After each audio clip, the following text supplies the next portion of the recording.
Ça vaut vraiment le coup de faire le trail de Ferrette, c'est super. Franchement, c'était super. Et c'est magnifique. Beau parcours. On voit plein de paysages différents. Je me suis régalé. Non, vraiment, c'est chouette. Faut faire attention, surtout dans les descentes, ça glisse. Les descentes en dévers avec les racines et la boue, on a vite fait de se tordre la cheville ou de se casser la figure. Faut faire attention. J'ai vraiment assuré dans les descentes. J'ai freiné. C'est là d'ailleurs qu'il a fait le trou. Qui m'a lâché. C'était plus une sortie et un entraînement. Je suis pas parti dans l'optique de gagner et de m'arracher. C'est une bonne victoire, mais après, il faut dire ce qu'il y a, c'était pas non plus relevé. En fait, l'an dernier, j'avais fini 3ème. Donc je me suis dit, ce serait cool d'accrocher nous un top 5. Top 6, c'est pas grave, ça fait plaisir. On a le beau temps en plus. Un beau parcours, donc c'est cool. T'es fier de ton grand frère? Ouais. T'as d'autres courses prévues bientôt là? Demain j'ai une course à vélo, donc il faut que je récupère là jusqu'à demain et après je fais à Strasbourg aussi le semi-marathon. Donc là il n'y a plus le semi-marathon, je me suis mis au trail. Bon ça va, c'était un bon échauffement alors? Un bon échauffement. Dans notre région en été, on sait que c'est très aléatoire, donc voilà, on prend ce qui vient. On a au moins eu la chance de ne pas avoir la pluie d'hier. Et puis finalement là c'était une température idéale, je pense qu'il doit faire dans les 14-15, c'est très bien. Ouais, le parcours était assez gras mais c'était sympa. C'était assez rigolo dans les descentes. Bon, il fallait pas trop se relâcher sinon on tombait. Surtout vers la fin là, on s'embourbait, on s'enfonçait dans la boue quoi. C'est quoi les passages les plus compliqués que t'as passés là? Moi j'ai eu du mal au Heidelflug quand on monte au Heidelflug. Là j'étais fatigué, j'avais plus de force dans les jambes. Alors j'ai un peu marché et après ça a repris et j'étais de nouveau bien. Il y avait du monde pour m'encourager devant le restaurant. C'était sympa avec les pancartes et tout. J'imagine que ça redonne des forces un petit peu quand on est un peu dans le dur. Ouais justement, c'est un peu dangereux parce qu'on a tendance à accélérer quand il y a du monde et puis après on le paye un petit peu les kilomètres qui suivent. C'est d'autres coureurs, hein, parce que moi comme c'est le premier trail, j'ai pas reconnu grand monde. On sent que c'est une famille, c'est plus une famille que les 10 km sur route. À la fin c'était important de s'entraîner, de se motiver toutes les deux. C'est la première fois que vous le faisiez à Ferrette? Ouais. Premier trail.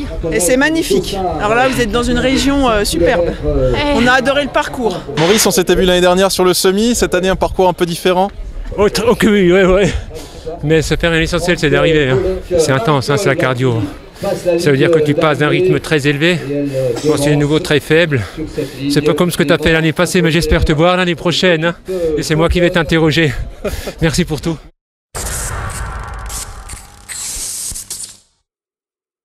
J'ai trouvé l'organisation super, énormément de bénévoles. J'ai été surpris, c'est pas toujours comme ça. Très bien balisé, énormément de ravitaillement, vraiment rien à redire quoi. Super organisation. Je suis parti avec un gars dès le départ et après je me suis retrouvé seul dans la première bosse. Et au 8e, j'ai revu 3 gars qui revenaient derrière. Donc j'ai hésité à les attendre et à courir avec eux. Alors je me suis dit bon, je vais gérer mon allure et je vais voir s'ils reviennent, on va courir ensemble. Et finalement, ils sont jamais revenus. Je pensais pas, surtout que ça fait longtemps que j'ai pas gagné une course. Ça fait des années, donc c'est pas mal. En plus, je suis quand même pas tout jeune, je suis vétéran 2. Donc à plus de 50 ans, c'est pas mal. Je fais que des trails, je fais des kilomètres verticaux. Là, il y a pas longtemps, j'ai fait un triple kilomètre vertical en Italie. 10 km avec 3000 mètres de dénivelé. On va vite sur ce genre de course.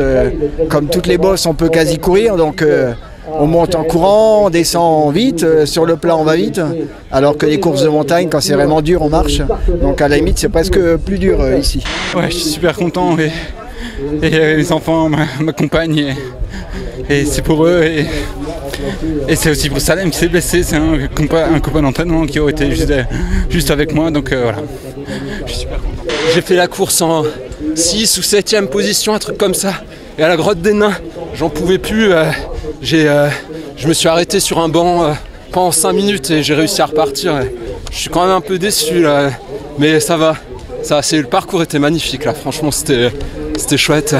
J'ai adoré, hein, on s'est régalé tout le monde. Hein, quand j'en ai dépassé, ils ont dit ah c'est génial chez vous. J'ai même discuté avec des Parisiens qui sont venus en week-end pour le trail. Et là je vous vois avec un gros sac alors, c'est-à-dire vous aviez emmené quoi? Pas mal de ravitaillement pour prendre en cours de route? Le gel et puis derrière j'ai emmené 1,5 litre d'eau. Parce que bon c'est vrai que j'ai du mal à boire comme ça en s'arrêtant. Donc là on peut boire quand on veut, il suffit de tirer avec la pipette. Et l'état des stocks là?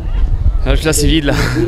Ouais, j'aurais bien aimé que le trail soit la route de la carpe fruit et qu'on s'arrête un petit peu. J'ai demandé une choucroute à un ravitaillement tout à l'heure, mais ils en avaient pas. Non mais ouais, on va en profiter tout à l'heure pour aller manger des carpe fruits pour la récupération, prendre un peu de graisse, ça va faire pas de mal. Une très belle course où on voit plein de paysages différents, plein de petits singles qui sont très sympas, surtout sur la fin de partie. Il manque un peu de souffle, hein, c'est pour ça que c'est un petit peu dur, mais un très joli parcours avec quelques passages dans les villages où on est applaudi et félicité tout du long du parcours.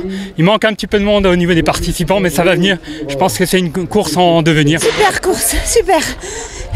On a des chances de vous revoir l'année prochaine? Oh sûrement, oui, moi j'adore le trail et là c'était vraiment une bonne idée de faire un trail ici. Aujourd'hui c'était une course, c'était un peu un échauffement pour une échéance un peu plus extrême. Ouais, dans 2 semaines je serai à l'Ultra Trail du Mont Blanc, des 173 km et 10 000 mètres de dénivelé positif. C'est un rêve de chaque trailer. Il y avait 12 500 inscrits et 2 500 ont été pris au tirage. Et là j'ai eu la chance d'être dedans pour mes 60 ans. Et vous espérez finir en combien de temps alors? Mon but c'est entre 38 et 40 heures. Donc il s'agirait de bien gérer son effort, bien gérer les temps de pause aussi? Ouais, ça c'est. Et faire attention au temps éliminatoire. Parce que à tous les 10 km, il y a des temps de passage qu'il faut passer. Sinon on se fait éliminer. Ça c'est le plus dur je pense. Et donc finalement aujourd'hui c'était plutôt simple alors à comparer à ça? Non, pas simple, j'étais quand même à fond. Mais c'est comme c'est mon terrain d'entraînement, j'ai adoré ce terrain. On a des chances de vous revoir pour le plaisir l'année prochaine ici? Sûrement. Ah sûrement.